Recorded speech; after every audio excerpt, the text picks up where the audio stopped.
stop right there, that would be cool enough, wouldn't it? But no, I'm not going to stop there because we have something else going on.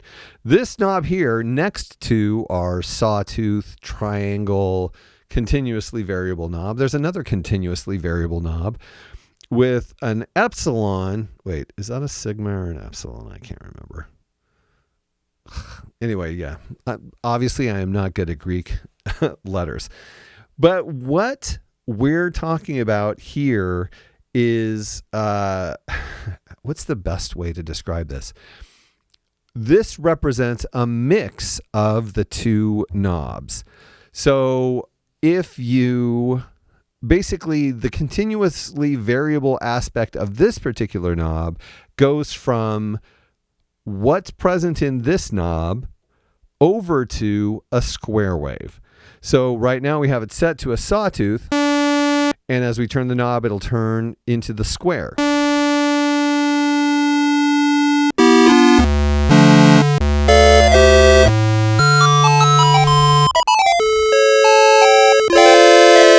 So we have a really nice square wave there too.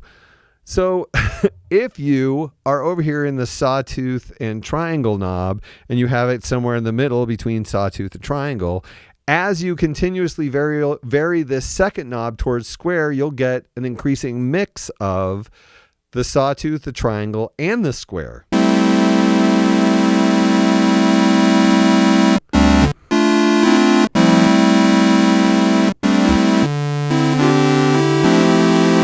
So what we're seeing right here is a mix of a sawtooth and a triangle going over to here, and then being a mix of a sawtooth and a triangle mixing into a square. So all the things I said about the amazing power you have with continuous variation in this knob is also true of this knob in combination with this knob. Does that make sense? Because it barely makes sense to me. It's just so cool. We can do the same thing if I have this all the way to triangle. That means that this represents the triangle over here. And we can continuously vary from triangle to square. So theoretically, if you wanted to be crazy and send an LFO1 controlling the continuous variance between the square and this knob, and then LFO2 send it to continuously vary between the saw and the triangle,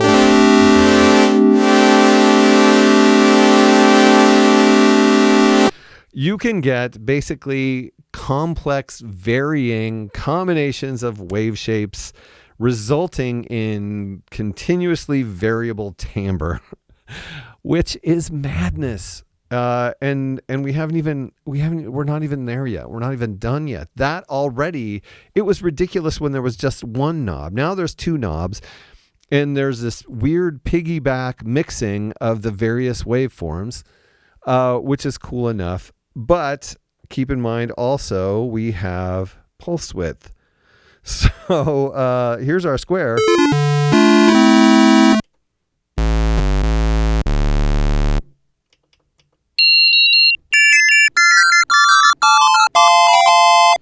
Very square sounding square. We also have the ability to modulate the pulse width.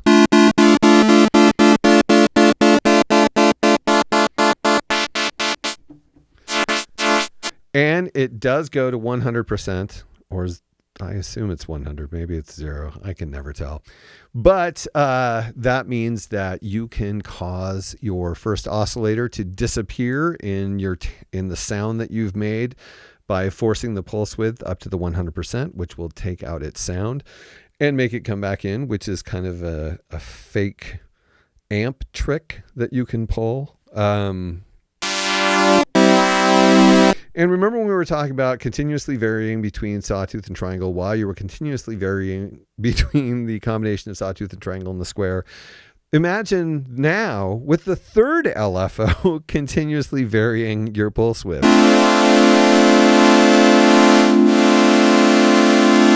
It's something I'll have to demonstrate when we get to the patching, but already you can tell you could have an envelope going to one, an LFO going to another, have some other control, like for example, this fine thing over here, to create really complex variances of timbre, and we're still not even done. It just gets mad. Okay, so I'm going to shift this all the way to triangle, because the Metallizer, which is actually a wave folder, will fold over the top of your triangle to give it a new timbre.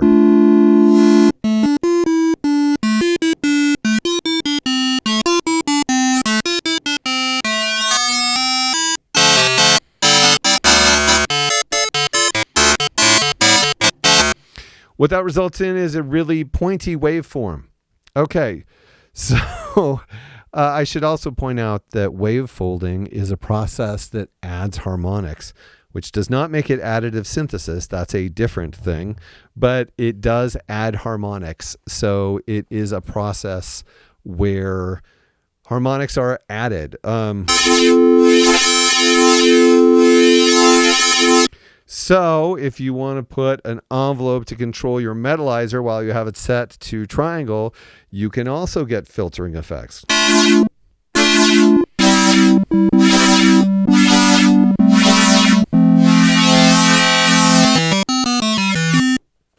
Now imagine all these knobs turning at once.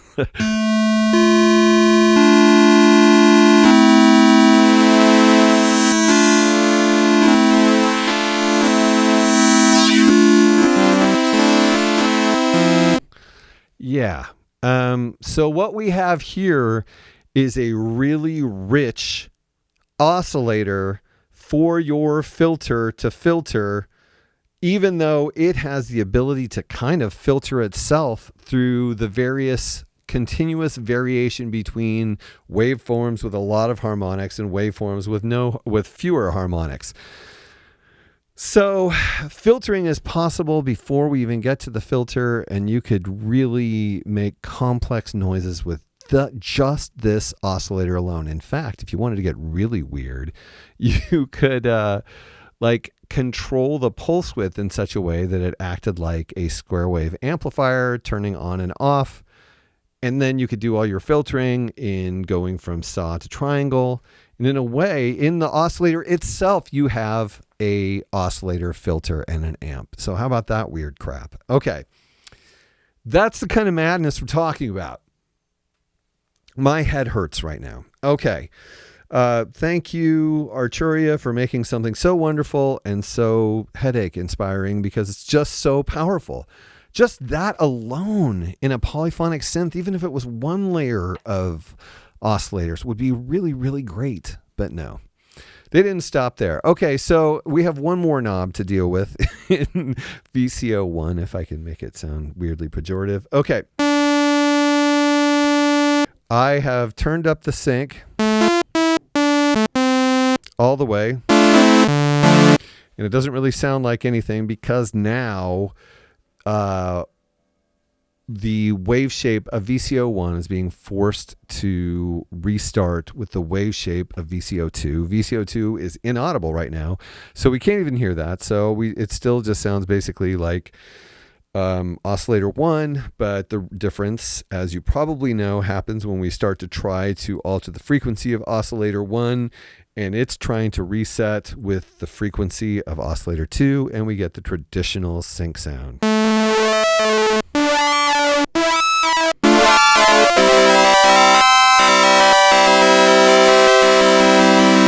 Now, because I'm turning the knob and I'm not modulating the frequency, you're actually hearing the stepping happening, which is kind of cool, actually.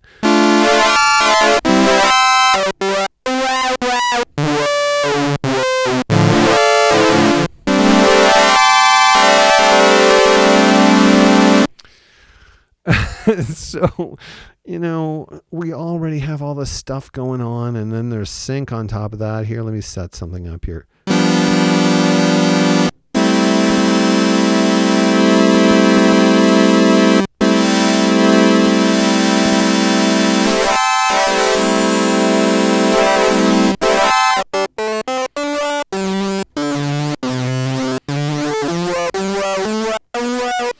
You have even more possibilities for timbral variance there, because once you set the frequency, once you have sync all the way on and you set the frequency, you have a different timbre. You don't have a different frequency.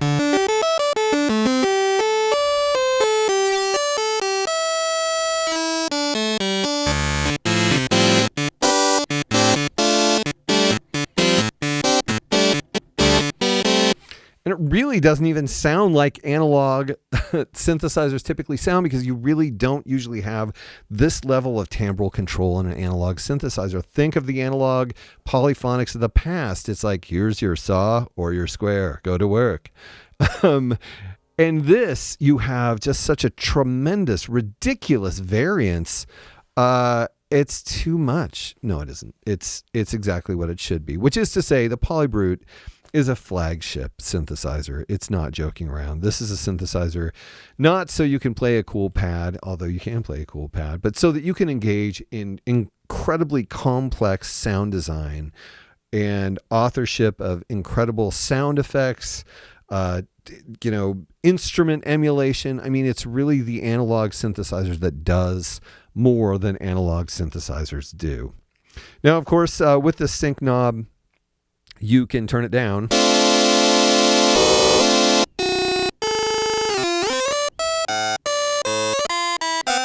And you'll get different types of synchronization. It has less. That means that the degree to which the waveform is forced to restart varies. So then you're going to get weird sounds.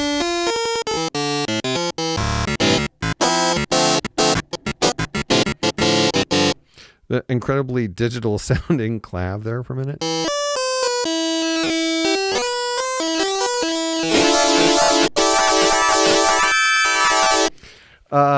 It's a realm to explore, because this is not a typical thing that you find on a polysynth or an analog polysynth for that matter. So that I've just spent nearly 30 minutes just focusing on these 6 knobs, because they provide for you such an incredible variance of timbral possibility.